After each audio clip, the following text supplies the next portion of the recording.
परमेश्वरा गुरु साक्षात् परब्रह्म तस्मै श्री गुरुवे नमः।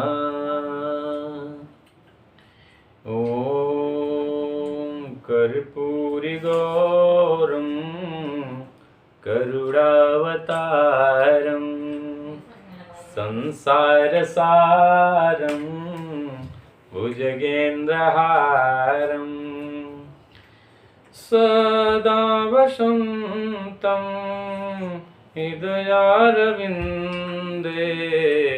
भवं भवानी सहितं नमामि। नीलाम्बुजगश्यामलकोमलाङ्गं सीतासमारोपितवामभागं पाणौ महाशायकचारुचापं नमामि रामं रघुवंशनाथं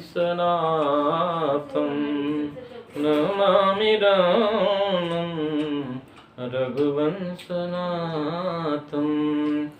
बोलो श्री सीताराम जी महाराज की जय, हनुमान जी महाराज की जय, बाबा महाकालेश्वर नाथ की जय, बाबा भारीनाथ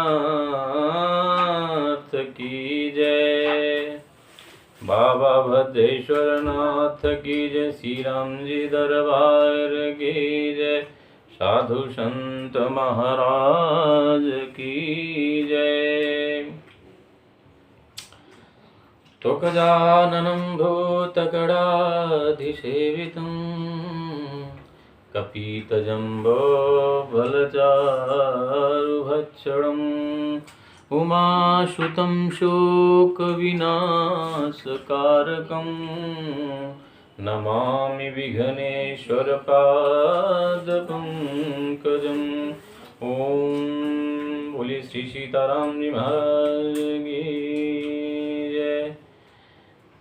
भक्तों, शांति से सुनो।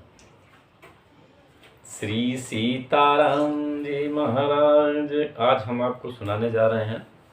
मात्र 10 मिनट आपका समय लेंगे। 5 मिनट में हम 10 मिनट में आपको सुनाएंगे एक भगवान का छोटा सा कोई, पहले एक छोटा सा भजन सुना देते हैं और आप हमारे साथ उस भजन को गाइए और प्रेम से। एक भक्त है जो भगवान से विनती कर रहा है, क्षमा याचना कर रहा है और भगवान से एक छोटी सी जिद और भगवान से एक अपने दिल की बात और भगवान से एक छोटी सी आशा। आशा तो सब लोग रखते हैं भगवान से, क्योंकि आशा भगवान से हो सकता है, मनुष्य तो किसी का कुछ नहीं कर सकता है। जिसको ईश्वर देते हैं उसको किसी से मांगने की जरूरत नहीं होती है, जिसको ईश्वर नहीं देते हैं उसको कोई दे नहीं पाता है। तो सबके कर्ता धर्ता तो प्रभु राम ही हैं। तो इस प्रकार ये भक्त क्या कह रहा है, ध्यान से सुनिए और मेरे साथ आप गाइए। प्रेम से बोलो श्री सीताराम जी महाराज की जय। भक्त का क्या कहना है? अगर नाथ देखोगे अवगुण हमारे, अगर नाथ देखोगे अवगुण हमारे, तो हम कैसे भव से लगेंगे किनारे। अगर नाथ देखोगे अवगुण हमारे।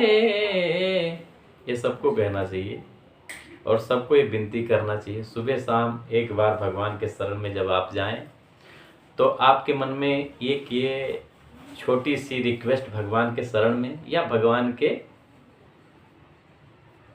ध्यान स्तुति कुछ भी आप करो तो भगवान के लिए एक छोटा सा आप कहो या ना कहो, लेकिन मन में ये भावना जरूर आना चाहिए। अगर नाथ देखोगे अवगुण हमारे, तो हम कैसे भव से लगेंगे किनारे। अगर नाथ देखोगे, ये कहने के बहुत सारे आपके बहुत सारे काम जो है, मतलब आपका जो आत्म है वो निर्मल हो जाएगा और आपको एक आस बच जाएगी भगवान से कि हम जो कर रहे हैं या हमने जो किया है शायद भगवान उस अवगुणों को ना देखें और हमें अपने शरण में लें और हमें सद्बुद्धि प्रदान करें।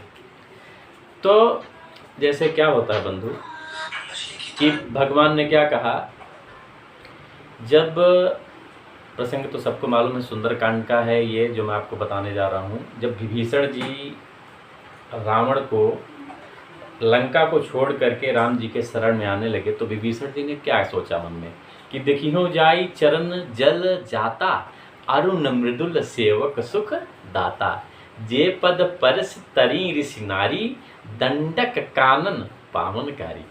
अर्थात अब मैं जाऊंगा, जब विभीषण ने लंका को त्यागा, मतलब रावण को त्याग दिया, तो जब राम जी के शरण में जाने लगे तो उन्होंने क्या मन में विचार कर रहे हैं कि देखियो जाए चरण जल जाता, भगवान के उन चरणों को मैं देखूंगा, और जे पद परस तरी ऋषि नारी, जिसके पांव के स्पर्श से ऋषि की नारी जो गौतम जी की स्त्री थी अहिल्या जी, उनके चरण के स्पर्श जिससे जो तर गईं, उनको मैं देखूंगा। जो वन थे दंडक, जहाँ पे बहुत सारे राक्षस और उपद्रवी रहते थे, वो भगवान उनको ये जो है वन को ऋषि मुनियों से सबको त्राय किए थे, तो उस वन को जो दंडक वन जिसका नाम था उसको पावन किए हैं, उनके मैं चरणों को देखूंगा।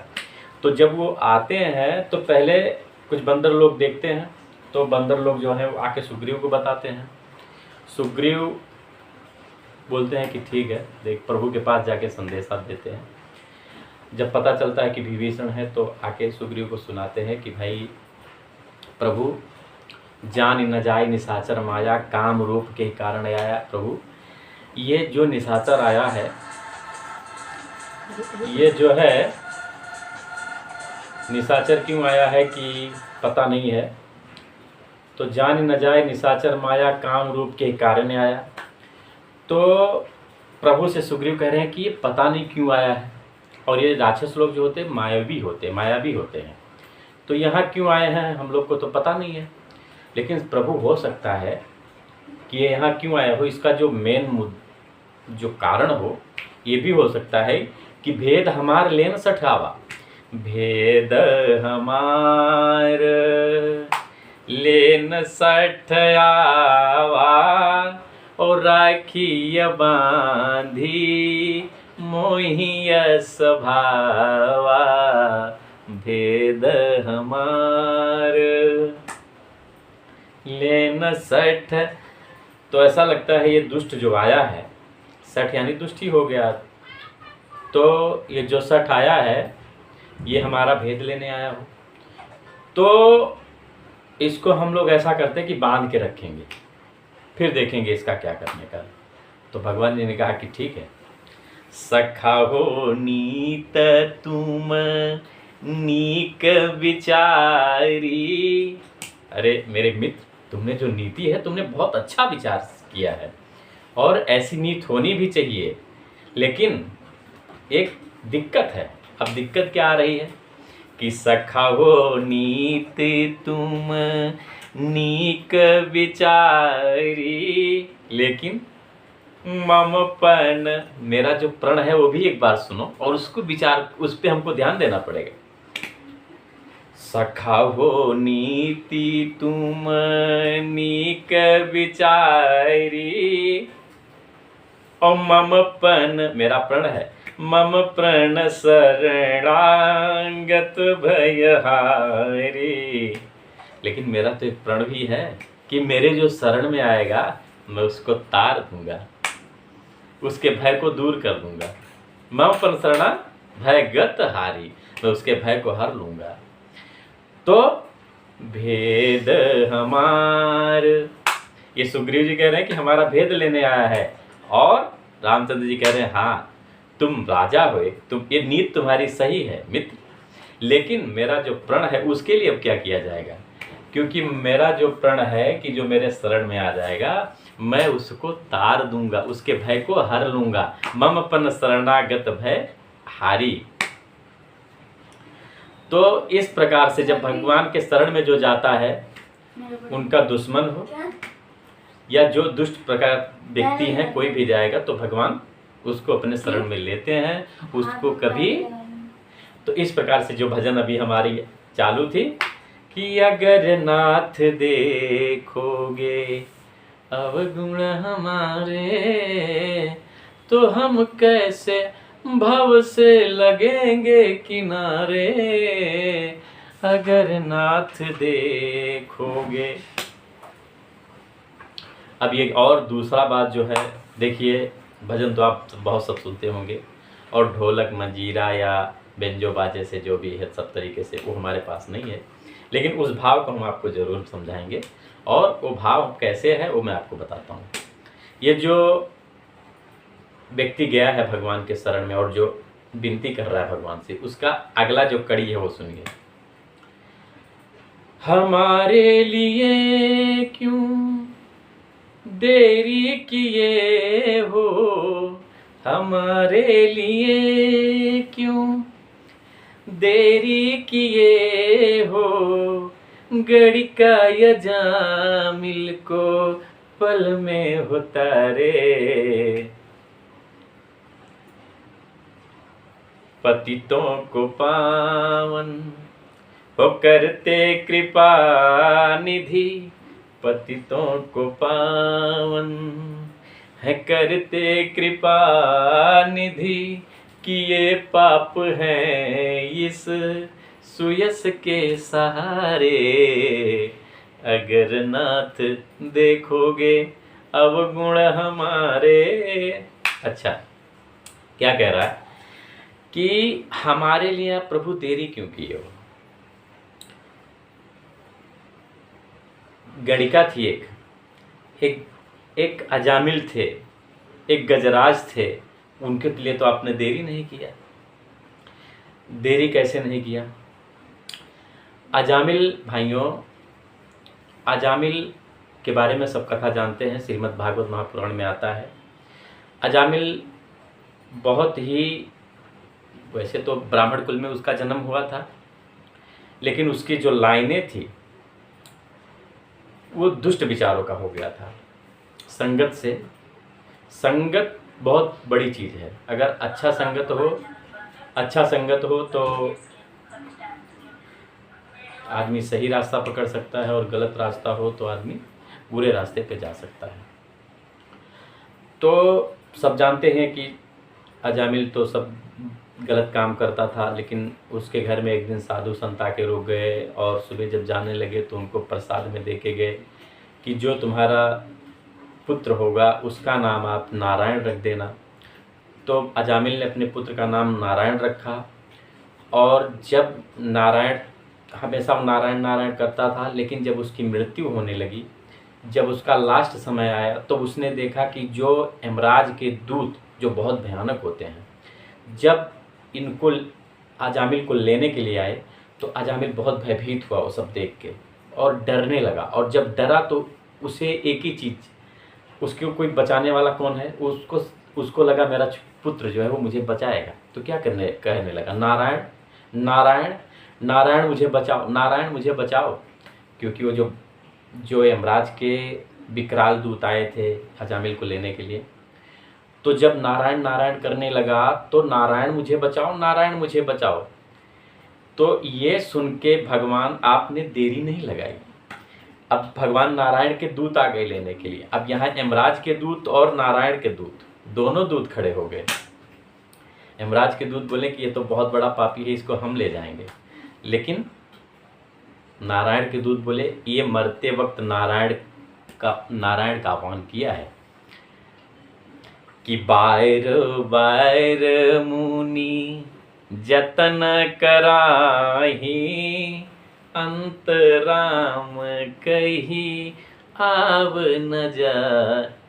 जिसके लिए मुनि, साधु, संत, तपस्वी कई जन्मों तक जतन करते रहते हैं, जन्म जन्म कोटि जन्म करते रहते हैं, लेकिन जो अंत में भगवान राम का नाम ले लेता है उसका आवागमन यानी जो जन्म मृत्यु की जो वो है ना, क्योंकि जो कष्ट होता है जन्मत मरत दुसह दुख हुई, एक जन्म लेते समय और एक मृत्यु होते समय, जन्मत मरत दुसह दुख हुई। तो उस दुख को, पीड़ा को वो व्यक्ति जो अंत काल में भगवान राम का नाम ले लेता है उसको वो पीड़ा, फिर उससे मुक्ति मिल जाती है उसको। जो साधु संत मुनियों को दुर्लभ है वही आज अजामिल पड़ा हुआ है और अंत समय में पूरे जीवन उसने सब जितने गंदे काम थे उतने गंदे काम किए, और अब इस समय वो नारायण का वो भी अपने पुत्र को बुला रहा है कि मेरा पुत्र आएगा और मुझे बचाएगा ये जो। लेकिन अब दोनों जो यमराज के दूत हैं और नारायण के दूत हैं, तो फाइनल ये हुआ कि इसने लास्ट समय यानी अंत समय में इसने नारायण का नाम लिया है, ये हरि के शरण में जाएगा। तो ये जो अपना साधक है, व्यक्ति है जो भगवान के शरण में गया, क्या कह रहा है, हमारे लिए क्यों देरी किए हो, गड़िका अजामिल को पल में हो तारे। और एक बात और बताता हूँ, प्रभु पतितों को पावन करते कृपा निधि। ये हम जानते हैं कि जो पतित होते हैं उनको भी पावन नारायण करते हैं। तो किए पाप हैं इस सुयस के सहारे, तो प्रभु अगर नाथ देखोगे अवगुण हमारे, तो हम कैसे भाव से लगेंगे किनारे। तो दूसरी कड़ी आपको हम बताते हैं, क्योंकि हम गायक वायक तो हैं नहीं और गाना हमको आता नहीं है, तो संक्षिप्त में आपको समझा रहे हैं। पहले हमने बताया आपको कि गड़िका अजामिल को पल में हो तारे। दूसरा कड़ी क्या है, दूसरा कड़ी है इसमें कि देखिए ऐसा है कि अब मैं आपको बता रहा हूँ, ये जो भाव है भक्त के, ये हर व्यक्ति के मन में होना चाहिए। ये माना पतित है, पतित तो है ही हम, ये माना पतित हैं अपावन कुटिल हैं। पतित भी हैं और अपावन भी हैं, मैं हम पावन नहीं हैं, अपावन भी हैं। ये माना पतित हैं अपावन कुटिल है, कुटिलता कहाँ होती है, मन में होता है। ये माना अधम है अपावन कुटिल हैं, मगर जैसे भी हैं हम प्रभु हैं तुम्हारे। लेकिन जैसे भी हैं प्रभु हम आपके ही हैं। तुम मन हो निर्मल तुम्हारी कृपा से, इसे शुद्ध करने में हम भक्त हारे। अगर नाथ देखोगे अवगुण हमारे, तो हम कैसे भव से लगेंगे किनारे। बोले श्री सीताराम जी महाराज की जय। तो आइए आपको एक दो चौपाई सुनाते हैं, बाद में अपने वाणी को विराम दूंगा। आपने हमारा वीडियो देखा इसके लिए धन्यवाद। जो भी देखे हैं, जो भी सुने हैं, उसमें आप अमल करिए। बाकी तो एक बात और बता दें कि राम कथा कालिका कराला, ये जो राम कथा है, राम कथा सुंदर करतारी, संशय विहंग उड़ावन। राम कथा क्या है? राम कथा कल कुल्स कुठारी। और ये इस समय जो बहुत सारे त्यौहार आ रहे हैं, सावन आपका बीत चुका है, और तीज आएगी, फिर बॉम्बे में तो गणेश चतुर्थी आएगी, गणेश जी आएंगे 10 दिन के लिए, बढ़िया महोत्सव होगा। तो 10-5 मिनट मैं भी शाम को नहा धो के 2-5 मिनट आपसे जुड़ूंगा और छोटी छोटी बातें जो भी हैं आपसे हम थोड़ा टाइम पास करेंगे। और कहने का मतलब यह है कि हर आदमी इस समय बहुत बिजी है, व्यस्तता है सबके पास, कोई किसी को समय नहीं दे रहा है। तो इस प्रकार जो है हम आपको क्या सुनाएं, कुछ ज़्यादा तो अपने पास है नहीं, लेकिन चलो एक बात बता रहे हैं आपको कि जो कलयुग में क्या समय आएगा वो बाबा तुलसीदास जी बताइए आप। कलयुग में क्या समय आएगा, क्या समय चलेगा। जो हमारा रामचरितमानस है, बाबा तुलसीदास जी 500 साल पहले या 1000 साल पहले जो भी बना है सब लिखे हैं। लिखा है, ब्रह्म ज्ञान बिनु नारी नर कहीं न दूसरी बात। जब कलयुग आ जाएगा, ऐसा नहीं जब कलयुग आ जाएगा, आ गया है, ये समय कैसा होगा कि ब्रह्म ज्ञान बिनु नारी नर अब कहीं न दूसर बाती, कौड़ी लागी लोभ बस करही विप्र गुरु घात। ओ स्त्री पुरुष ब्रह्म ज्ञान के सिवा दूसरी बात नहीं करते। इस स्त्री पुरुष ब्रह्म ज्ञान के सिवा दूसरी बात नहीं करते। ब्रह्म माने भगवान की बात। ब्रह्म ज्ञान बिनु नारी नर, स्त्री पुरुष ब्रह्म ज्ञान के सिवा दूसरी बात नहीं करते। पर अब देखिए, बात समझिए कि स्त्री हो या पुरुष हो, वो सब ज्ञान की नहीं, ब्रह्म ज्ञान की बात करते हैं। सब ज्ञानी बनते हैं और सबको मालूम है कि भल अनभल जाने सब कोई। तो स्त्री पुरुष ब्रह्म ज्ञान के सिवा दूसरी बात नहीं करते। पर पहले कौड़ी थी। जब बाबा तुलसीदास जी ये रामायण लिखे थे तो पहले कौड़ियाँ चलती थी, पहले रुपया तो था नहीं, तो कौड़ी लाख। अब देखिए, कौड़ी ऐसी होती है, एक कौड़ी होती है फूटी कौड़ी होती है। फूटी कौड़ी आपने बहुत बार सुना होगा कि तुमको हम फूटी कौड़ी नहीं देंगे। अब हम तुमको फूटी कौड़ी नहीं देंगे, अब तुम मुझसे फूटी कौड़ी लेके दिखाओ। क्रोध में व्यक्ति अभी भी आज रुपया चल रहा है, लेकिन जो सत्य है कौड़ी। पहले कौड़ी चलती थी।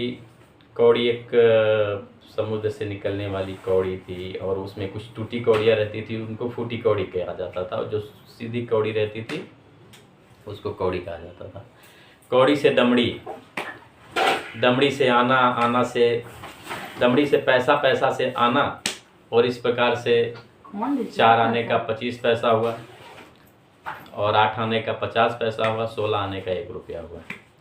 तो हम अभी भी जी रहे हैं रुपए में, लेकिन अभी भी हमारा जो बाबा तुलसीदास जी लिखे हैं कौड़ी, जो यहाँ लिख रहे हैं कि कौड़ी लाग लोभ बस, कौड़ी लाग लोभ बस करहि विप्र। विप्र माने ब्राह्मण और गुरु, गुरु घात। विप्र गुरु घात मतलब कि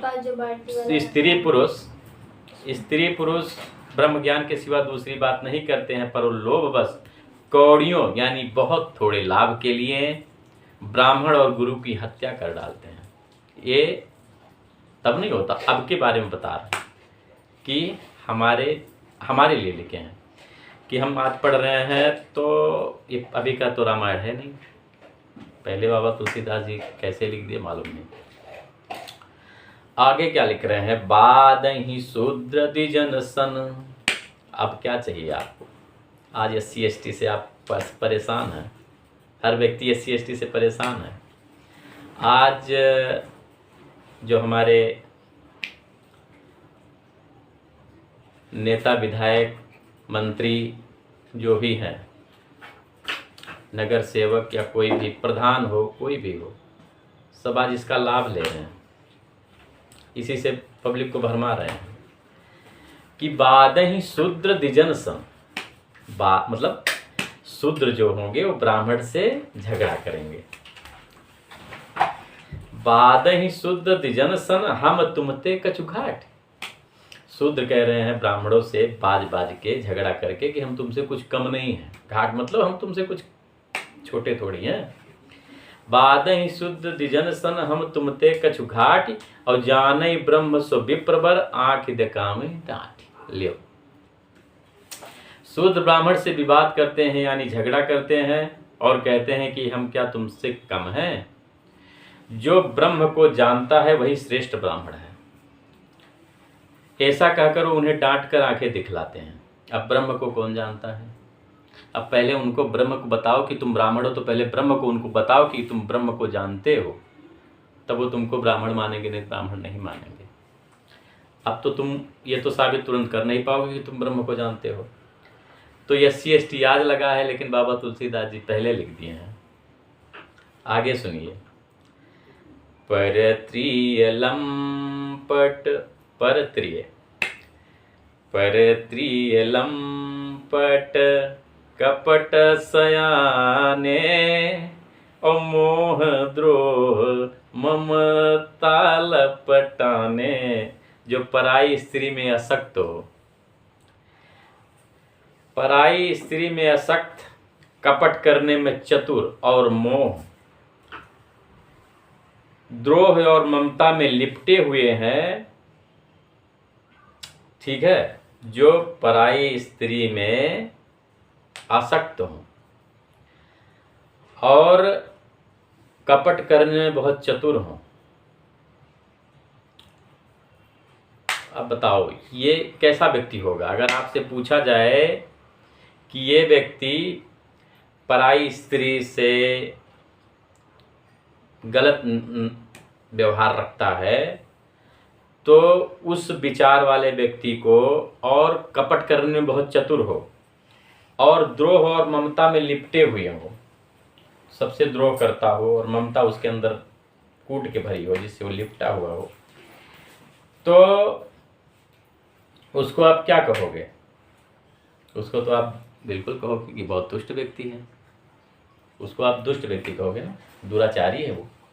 लेकिन क्या लिख रहे हैं कि तेय भियद बादी ज्ञानी नर। बाप रे, तेय भेद व्याधि ज्ञानी नर, तेय भेद बादी ज्ञानी नर, यानी वो भेद को जानने वाला और ज्ञानी होगा। वो क्या होगा? ज्ञानी। आपने जिसको भी दुष्ट साबित किया कि जो पराई स्त्रियों में मोह रखेगा, आसक्त रहेगा और कपट करने में चतुर होगा, सबसे द्रोह करता होगा, ममता में लिपटा होगा, आपने उसको साबित कर दिया कि वो दुष्ट है। लेकिन यहाँ उसका क्या परिणाम आ रहा है कि त्यय, क्या बताएं भाई साहब, मज़ा आ जाता है ये सब। रामायण पढ़ो आप 2-5 मिनट 10 मिनट। आइए एक छोटा सा रामचरितमानस लीजिए, 35 रुपये में आता है गीता प्रेस का। 35 रुपीज़ आप खर्चा कीजिए। और मैं तो बोलूँगा हर हिंदू के घर में, हर ब्राह्मण के घर में, या हर ठाकुर क्षेत्रीय के घर में, सब प्रकार के, सबके घर में, जिसके घर में शुद्धता हो, उसको एक रामचरितमानस जरूर रखना चाहिए। तो इस प्रकार जब आप 1-2 बार बैठेंगे, 2-5 मिनट शांति से इसमें ध्यान डूबेंगे, तो इसमें आप डूब जाएंगे। रामचरित क्या है? एक सागर है, आप उसमें रोज़ डुबकी लगाइए, उसका कभी अंत नहीं है। हमने सुना है रामायण, हम सब जानते हैं। किसी व्यक्ति को अगर हम बताएंगे कि भाई हम आपको राम कथा सुनाएंगे, तो राम कथा सुनने के बाद वो हंसेगा, ये हमको राम कथा सुनाएंगे, क्योंकि उसको मालूम है भगवान रामचंद्र जी आए हैं, पहले बाल लीला किए हैं, बाल लीला करके वो उनका जनेऊ संस्कार हुआ, फिर विश्वामित्र जी आए, उनको वन में लेके गए, वहाँ पे उन्होंने ताड़का को मारा, ताड़का को मार के जनकपुरी में गए, सीता जी से विवाह हो गया, सीता जी से विवाह करके आ गए। कैकेयी माता ने वरदान मांग लिए, दशरथ जी ने राज्य अभिषेक करने का तिथि ने निश्चय किया और कैकेयी माता ने वरदान मांग लिए। रामचंद्र जी वनवास चले गए। यहाँ राजा दशरथ जी का स्वर्गवास हो गया और वहाँ रामचंद्र जी वन में चले गए। भरत जी आए, राजा दशरथ जी के अंतिम संस्कार किए, बाद में रामचंद्र जी के पास गए। रामचंद्र जी उनको खड़ाऊ दे के अयोध्या वापस भेज दिए और वो खड़ाऊ को राजगद्दी पे रख के भरत जी ने राज चलाया। वहाँ वन में क्या हुआ, सीता जी का हरण हो गया, रावण ने हर लिया। रावण ने हर लिया, बजरंगबली ने जाके सीता माता का पता लगाया। सीता माता का पता लगाया और भगवान लंका पे गए, पुल बांध के लंका में गए। लंका में जाके रावण के ऊपर विजय प्राप्त किया और सीता माता को लेकर अयोध्या में आ गए और अयोध्या में राजा रामचंद्र जी वापस राज करने लगे। ऐसा नहीं है, क्योंकि अगर ऐसा होता तो शायद भगवान खुद आ जाते और रावण को मार देते और काम खत्म हो जाता। लेकिन ये हमको इसलिए आपको ये इतना समझ गए कि आप इतना ही रामायण है, लेकिन रामायण इतना नहीं है। पूरे एक चौपाई का आप पूरा जीवन आपका निकल जाएगा उसका अर्थ निकालते हुए। एक चौपाई में 4 लाइनें होती हैं, लेकिन एक चौपाई का आप निर्णय नहीं कर पाओगे। दूसरी बात, अगर आप रामचरित अपने पास ला रहे हैं, रामचरितमानस अगर आप ला रहे हैं तो ध्यान से सुनिएगा। जिस दिन आप लेके आओगे, अगर आपके जीवन से 1% की भी वो हो कि जो रामायण में लिखा गया वैसे आपको जीवन नहीं जीना है या वैसे आपका जीवन नहीं चल रहा है, फिर आप बोलिएगा कि क्या मैंने बोला था। रामचंद्र जी इसीलिए आए थे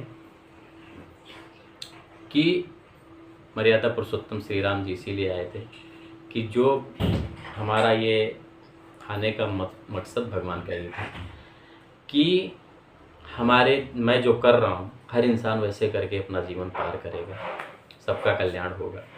उसमें हर चीज़ का महत्व दिया गया था, राज्य का महत्व दिया गया, वन का महत्व दिया गया, कब किसके लिए क्या करना चाहिए, भाई का क्या है, माता का क्या है, पिता का क्या व्यवहार होना चाहिए, पत्नी का क्या व्यवहार होना चाहिए, मित्र का क्या व्यवहार होना चाहिए, साधु अपने गुरु के साथ कैसा व्यवहार रखना चाहिए।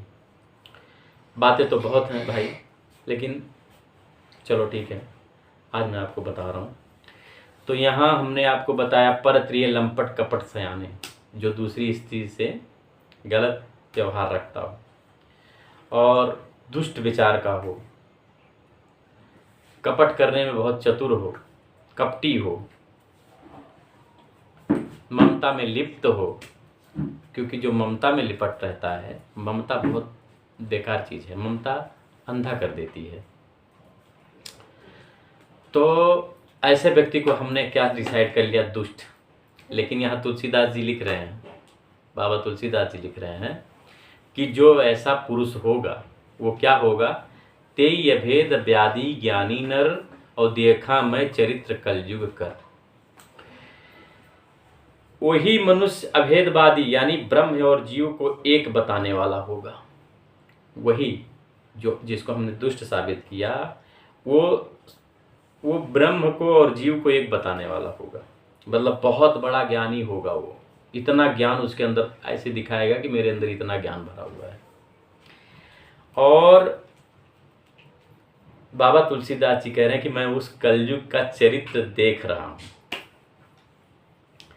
इसके आगे आप गए अरु तिन्हु घालहि जे कहूँ सत मार्गपति पा। अपना तो चले जाएंगे, अपने खुद तो दूसरे रास्ते गलत रास्ते पे जा रहे हैं, लेकिन उसको भी लेके जाएंगे जो अच्छे रास्ते पे जाने का थोड़ा सा कोशिश भी करेगा। क्या कह रहे हैं कि वो स्वयं तो नष्ट हो ही रहे हैं, स्वयं तो नष्ट हो ही रहे हैं, लेकिन जो कहीं सन्मार्ग का प्रतिपालन करते हैं उनको भी वो नष्ट कर देते हैं। कैसे नष्ट करते हैं वो भी देखिए। कलप कलप भरी एक एक नर का परही जदू सही सुति करि तर्का। जो तर्क करके वेद की निंदा करते हैं वो लोग कल्प कल्प भर एक एक नरक में पड़े रहते हैं। जे बरनाधम तेली कुम्हारा। आप ये सुनिए, इस बात को सुनिए, बहुत आनंद आएगा आपको। भाई साहब मैं आपको बता रहा हूँ, ये सब जब आप सुनोगे, इसमें जब आप थोड़ा रुचि लाओगे, कह रहे हैं कि जे वर्णाधम तेल कुम्हारा स्वपच किरात कोल कलवारा। ठीक है। नारी मुई गृह संपत्ति नासी। देख लीजिए भाई साहब, आप अनुभव कीजिएगा, कभी इस बात का अनुभव कीजिएगा। संसार में देखिए क्या हो रहा है और बाबा तुलसीदास जी क्या लिखे हैं। नारी मुई गृह संपत्ति नासी और मूड़ मुड़ाई होई सन्यासी। देखिए जात, पहले बाबा तुलसीदास जात बता रहे। तेली, कुम्हार, तेली जो तेल बनाता है, कुम्हार जो कच्चे बर्तन बनाता था, अभी बना भी रहे हैं, अभी तो सबका बिजनेस अलग अलग हो गया, हर चीज़ सब लोग करने लगे। चांडाल, भील, कोल और कलवार आदि जो वर्ण में नीचे हैं, वो लोग स्त्री के मर जाने पर, उनकी जब स्त्री मर जाती है अथवा घर की संपत्ति नष्ट हो जाने पर, घर की संपत्ति नष्ट हो गई, घर में कुछ बचा नहीं, तो क्या करेंगे, सिर को मुड़वा लेंगे और सन्यासी बन जाएंगे। अब ठीक है, ऐसा कोई ज़रूरत नहीं है कि आप सन्यासी नहीं बन सकते हो, लेकिन बाबा तुलसीदास जी जो लिख रहे हैं, सोचने वाली बात है, हर व्यक्ति को सोचना चाहिए कि वो जो छोटे लोग हैं उनकी स्त्री चली गई, जीवन उनका खत्म, सिर मुड़वा लिए, साधु संत बन गए, सन्यासी बन गए, चलो ठीक है सन्यासी बन गए, साधु संत नहीं कहते, श्री साधु तो साधु ही होते हैं। अब जो साधु हैं हमारे लिए सब साधु ही हैं, लेकिन हर जो है वो अलग बात है। बाबा जी तुलसीदास जी लिख रहे हैं कि वो साधु तो बन गए, लेकिन क्या करेंगे साधु बन के वो। ते विप्रन सन, विप्र माने तो आप समझ ही रहे हैं, बाबा तुलसीदास जी पहले ही लिखे हैं कि बंदम प्रथम मही सुर चरना। जो धरती के देवता हैं वो है विप्र यानी ब्राह्मण। अब ये लोग क्या करवा रहे हैं, उसी देवता से, उसी धरती के देवता से क्या कराएंगे, ते विप्रन सन आप पूजामहि उभय लोक निज हाथ नसामहि। विप्र निरक्षर लोलुपकामी और निराचार सठ ब्रिसली स्वामी। वो अपने को ब्राह्मणों से पूजावाते हैं और अपने ही हाथों दोनों लोक नष्ट करते हैं। एक लोक तो नष्ट कर लिए, दूसरा लोक भी नष्ट करते हैं। ब्राह्मण अपढ़, लोभी, कामी, आचारहीन, मूर्ख और नीची जाति की व्यभिचारिणी स्त्रियों के स्वामी होते हैं। अच्छा भैया, अब जो ब्राह्मण होते हैं उनको देखिए क्या कह रहे हैं तुलसीदास जी, कि वो अपढ़ यानी अनपढ़ होगा। ब्राह्मण जो होगा वो अनपढ़ होगा, लोभी होगा, कामी होगा, आचारहीन होगा और मूर्ख होगा, और वो नीची जातियों की व्यभिचारिणी स्त्रियों के स्वामी होते हैं। तो ब्राह्मण जब ऐसा हो जाएगा तो अब आगे सुनिए क्या होगा, कि शूद्र करहीं जप तप व्रत नेमा। शूद्र करहीं जप तप व्रत नाना, बैठी वरासन कहीं पुराना। अब जो शूद्र रहेंगे वो जप करेंगे, सीताराम सीताराम सीताराम कहिए, जाहि विधि राखे राम ताहि विध रही। शूद्र जप करेंगे, नाना प्रकार के जप करेंगे, तप करेंगे और व्रत भी करेंगे तथा ऊंचे आसन यानी व्यास गद्दी, सबसे ऊंचा आसन होता है व्यास गद्दी, जहाँ से आप भागवत राम कथा और शिव पुराण विष्णु पुराण ये सब कथा आज जो सुनते हैं, सबसे बड़ी गद्दी होती है व्यास गद्दी। उस व्यास गद्दी पे बैठने वाले हो जाएंगे शूद्र। शूद्र बैठेंगे उस व्यास गद्दी पे, जो सबसे बड़ा गद्दी होता है, ऊंचे आसन पे शूद्र बैठेंगे और नीचे ब्राह्मण या कोई भी बैठ के बात उनकी कथा सुनेंगे। ऐसे शूद्र हो जाएंगे कलयुग में। शूद्र नाना प्रकार के जप तप व्रत करते हैं तथा ऊंचे आसन पर विराजमान होते हैं, व्यास गद्दी पर बैठ के पुराण कहते हैं। अब आगे सुनिए। सब नर कल्पित करहीं अचारा, और जाइन बरनी अनित्य अपारा। सब मनुष्य मनमाना आचरण करते हैं, अपार नीति का वर्णन नहीं किया जा सकता। ऐसी अनीति चल रही है कि जिसका तुलसीदास जी वर्णन नहीं कर पा रहे हैं। तो भय वर्ण संकर्ष कली, भिन्न से तो सब लोग, करहि पाप पावहि दुख, भय रुज शोक वियोग। कलयुग में सब लोग वर्ण संकर होंगे और मर्यादा से च्युत हो जाएंगे। वो पाप करते रहेंगे और उनके फलस्वरूप दुख भय रोग शोक और प्रिय वस्तु का वियोग पाते रहेंगे। ऐसा तुलसीदास जी लिख रहे हैं, कलयुग में ऐसा होगा। स्तुति सम्मत हरि भक्त पथ, संयुत बिरति विवेक, तेहि न चलहि नर मोह बस, कल्पहि पंथ अनेक।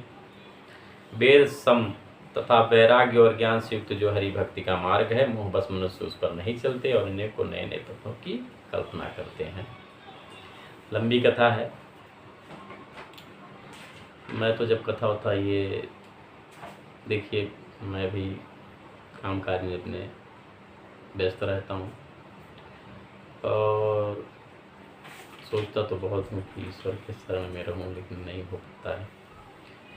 तो इस प्रकार बहुत सारे बहु धाम सवारहि धाम जति, बहु धाम सवारहि धाम जति, विषया हर लीन न रही बिरती। सन्यासी बहुत धन लगाकर घर सजाते हैं। अब बताओ, सन्यासी को घर का क्या जरूरत है, लेकिन वो घर भी बनाते हो, बहुत सारा धन लगा के उसको सजाते भी हैं। बहु दाम दाम माने पैसा होता है। बहु दाम संवारहि धाम जति, विषया हरि लीन न रही बिरती। उनमें वैराग्य नहीं रहा, उसे विषयों ने हर लिया। सन्यासियों को तपसी धनवंत दरिद्र दुखी। अब बोलो, तपस्या करने वाला तपसी जो है, तपस्या करने वाला धनवान हो रहा है। तप और तपस्या करने वाला व्यक्ति धनवान है, और दरिद्र कौन हो रहा है? गृहस्थ, जिसको धन की आवश्यकता है। तपस्वी को धन की आवश्यकता क्या है, क्या जरूरत है उनको धन का, लेकिन वो धनवान हो रहे हैं। और गृहस्थ को धन की जरूरत है तो दरिद्र हो रहे हैं। हंसी लगता है ना। देखिए ऐसे ही होता है और यही चल रहा है। आप एक एक आश्रम देखिए जिसमें अरबों रुपए पड़े हैं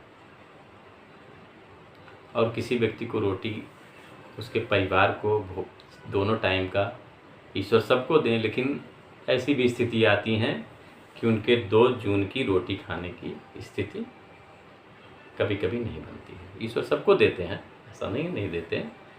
ईश्वर ने जिसको धरती पे जन्म दिया है उसका पालन पोषण करने के लिए ईश्वर हैं।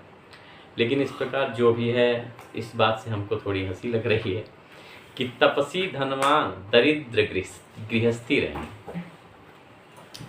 तपसी धनवंत दरिद्र गृही कलि कवतुक तात न जात कही। तपस्वी धनवान हो गए और गृहस्थ दरिद्र है, तात कलयुग की लीला कुछ नहीं कह जा सकती है। आगे सुनिए। कुलवंत निकारहि नारी सती गृहया नहीं चेरिन बेरी गति। जो स्त्री कुलवंती होगी उसको घर से बाहर निकाल दे रहे हैं आदमी। कुलवती और सती स्त्री को पुरुष घर से निकाल देते हैं। अब बताइए, अब आपको क्या और क्या चाहिए। जो कुलवती है, सती स्त्री है, जो अपने धर्म में है, उसको उसका जो पति होगा उसको निकाल देगा और घर में गलत विचार की स्त्री को ले आएगा। ऐसा कलयुग आ जाएगा। कुलवंते निकारहि नारी सती घर आनहि चेरिन बेरी गति। तो जो जैसे स्त्री जो रहेगी दासी मतलब छोटे जात की स्त्री को घर में ले आएगा और अपने अच्छी स्त्री जो सती है, जो अपने धर्म परायण है, जो पति का धर्म जानती है, सब चीज़ मानती है, उसे निकाल लेंगे। और चालाक स्थिति जो है, चालाक स्त्री को घर में ले आएंगे, भले वो दुष्ट हो उसको ले आएंगे। अब आगे सुनिए जो सबसे घोर कलयुग में जो हर घर में हो रहा है, हर घर में हो रहा है, ऐसी स्थिति हर घर में आ रही है। और चलिए, तो अभी तो कुछ ठीक है, कुछ लोग ऐसे हैं जो अभी भी कुछ पूजा पाठ ध्यान तपस्या के विचार से, जिसके माता पिता अच्छा व्यवहार अच्छा विचार दिए हैं, बच्चे कुछ अभी सोच समझ रहे हैं, लेकिन ये हर घर की स्थिति है, सोचनीय है, ऐसा नहीं होना चाहिए। माता पिता ही ईश्वर का रूप होते हैं और माता पिता को जो कष्ट देता है उसे जीवन में कभी सुख नहीं मिलता है। ये तो हमने भी देखा है और आप भी देखे ही होंगे, क्योंकि बहुत सारे ऐसे हो रहे हैं जो स्थिति ऐसी बन रही है। बाबा तुलसीदास जी ये लिख दिए, ये मेरे समझ से बाहर है। मैं कुछ बातों को ऐसे सोचता था कि चलो ठीक है, ऐसे बाबा ने लिख दिया होगा, लेकिन अगर बाबा ने लिख दिया था तो ये कैसे लिखा। सबसे गहरा विचार है और इस विषय पे सबको ध्यान देना चाहिए। बाबा तुलसीदास जी लिख रहे हैं, सुत मानहि मात पिता तब लो। सुत माने पुत्र होता है, पुत्र यानी बेटा। सुत मानहि मात पिता तब लो। पुत्र जो होगा अपने माता पिता को तब तक ही मानता है, तब तक ही जानता है कि ये मेरे माँ है, ये मेरे पिता हैं। कब तक?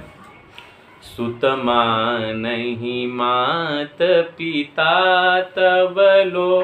अबला, अबला माने स्त्री, अबला नन दीख नहीं जब लो। जो पुत्र है, ऐसे नहीं एक घर का पुत्र, हर घर की निशानियां है, हर जात में जो भी है। सुत मानहि मात पिता तब लो। पुत्र अपने माता पिता को तब तक ही मानता जानता है जब तक अपने स्त्री का मुंह नहीं देख लेता, चेहरा नहीं देख लेता है। सुत मानहि मात पिता तब लो, अबला नन दीख नहीं जब लो। ठीक है, तो ऐसी हर घर की स्थिति हो जाएगी। सुत मानहि मात पिता तब लो, अबला नन दीख नहीं जब लो। ठीक है, आगे सुनिए। ससुरारी पियारी भई जब तेरी पुरूप कुटुंब भयो तब ते। तो जब ससुराल प्यारी लगने लगती है, जब शादी हो जाता है तो ससुराल प्यारी लगने लगती है। और जो अपने परिवार हैं, ठीक है, 2 मिनट, तो जो 2 मिनट अपने जो परिवार हैं, समय बहुत हो गया, ऐसे देखिए क्या है कि मैं बहुत भी बोर हो जाता हूँ और इसीलिए ज़्यादा इसके आगे आपको मैं कल सुनाऊंगा, लेकिन अभी लेट भी हो रहा है, मेरे को सोना भी है, तो मैं थोड़ा लेट ही वीडियो बनाने आया। आप इसको ध्यान से देखिएगा। तो ये जो सबसे दिक्कत वाली बात आ रही है, हर घर में आ रही है कि ससुराल पियार भई जब ते रूप कुटुंब भयो तब ते। मतलब जो अपना परिवार है, जब ससुराल अच्छी लगने, शादी पहले जब ही शादी नहीं हुआ था तो माता पिता मानता था पुत्र, लेकिन जैसे ही शादी हो गई, स्त्री का चेहरा देखा तो माता पिता जो है उसके कुछ नहीं रह गए। दूसरी बात, जब उसको ससुराल प्यारी लगने लगती है ना, तो वहाँ उसके पापा मम्मी बन जाते हैं। जो उनकी वाइफ की मम्मी और पापा रहते हैं, पापा मम्मी है ऐसा नहीं है, लेकिन वो असली पापा मम्मी बन जाते हैं। और जो हमारे असली मम्मी पापा हैं, वो हमारे मम्मी पापा भाई बहन सब क्या बन जाते हैं, कुटुंब, पूरा परिवार जो क्या बन जाते हैं, रिप यानी दुश्मन बन जाते हैं। वो हम बन नहीं जाते, ऐसे लगने लगते हैं, ओहो लगने लगते हैं। तो बाबा तुलसीदास जी कह रहे हैं कि ससुराल पियार भई जब ते रिप रूप कुटुंब भय करते। दुश्मन का रूप लगने लगता है, जो उनका परिवार है वो दुश्मन का रूप लगने लगता है।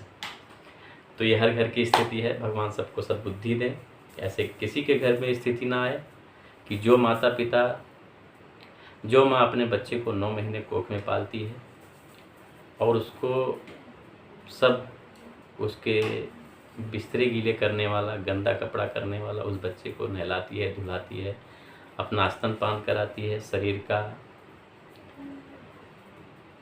जितना खून उसके शरीर में बनता है 9 महीने तक वो बच्चे को लगता है, उसी से बच्चा बनता है, सब जानते हैं। फिर 1-2 साल तक जो मम्मी खाती है, जो उसकी माता खाती है, उसका दूध बन जाता है, जो आप पीते हैं, जो बच्चे पीते हैं। हमने भी पिया है, आपने भी पिया, सब लोग पिए होंगे। फिर एक पिता जो आपको पालता है, आपको एक छोटे पौधे से बड़ा पौधा बनाता है, अपने खून से सींचता है और पूरी दुनिया तुम में हो जाती है, उस बच्चों में हो जाता है उनका, कि इतना ही छोटी दुनिया हो जाती है। उन्हीं बच्चों से मेरा रिक्वेस्ट है कि अपने माँ बाप को कभी कष्ट ना दें, वो जो कहें वही करें। ऐसा नहीं कि आपके ऊपर कोई प्रतिबंध है, लेकिन ठीक है, थोड़ा विचार करिएगा इस बात को। वीडियो थोड़ा लंबा बन गया है, मुझे मालूम है आप लोग देखोगे नहीं, थोड़ा इसको गलत लगता है ना, अच्छी बात गलत लगता है। ठीक है, जय सिया राम। फिर मिलेंगे कल। हम ऐसा करेंगे कि कल जल्दी बैठ जाएंगे, और कल मैं सोच रहा हूँ मैं ऑनलाइन आऊँगा कल 9:30 बजे शाम को, लगभग नहीं 9:30 बजे नहीं, 10 बजे, रात को 10 बजे मैं ऑनलाइन आ जाऊँगा। और आप सबको कुछ मैं समझा तो नहीं सकता ना, कुछ बहुत अच्छी बातें ही बता सकता हूँ, लेकिन थोड़ा बहुत जो भी मेरे मन में आएगा या जो सरस्वती माता कृपा करेंगी वो हम आपको सुनाएंगे। आप सुनिएगा। मैं तो मौज में हूँ, आप भी मौज लीजिए, जितना मौज आए उतना लीजिए, जो मौज नहीं है उसको छोड़िए। बोलिए श्री सीताराम जी महाराज की। धन्यवाद देखने के लिए, मेरा वीडियो देखने के लिए धन्यवाद। Thanks for watching.